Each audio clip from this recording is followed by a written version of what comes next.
সকল ফোনের মধ্যে কল ফরওয়ার্ড চালু হয়ে যাচ্ছে এবং কল ফরওয়ার্ড অপশনে কন্ট্যাক্ট নাম্বার যুক্ত হয়ে যাচ্ছে।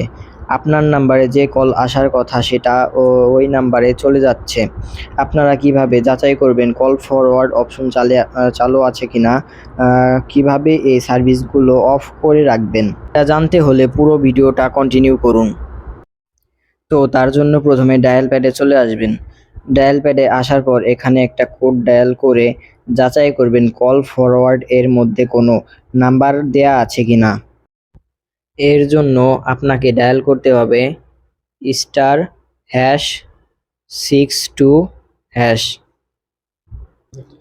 কোডটি ডায়াল করার পর কিছুক্ষণ অপেক্ষা করবেন। তো এখানে দেখতে পাচ্ছেন নট ফরওয়ার্ড লেখা আছে, তার মানে আপনার সিম সুরক্ষিত আছে। আর যদি এখানে কোনো নাম্বার থাকে তাহলে ওই নাম্বারে আপনার কল চলে যাবে। আর এই অপশনটি কিভাবে অফ করবেন সেটা দেখিয়ে দিচ্ছি। এখানে আপনি #002# ডায়াল করে সার্ভিসটি অফ করে রাখতে পারবেন। ভিডিওটি ভালো লাগলে লাইক, কমেন্ট ও শেয়ার করে পাশে থাকবেন।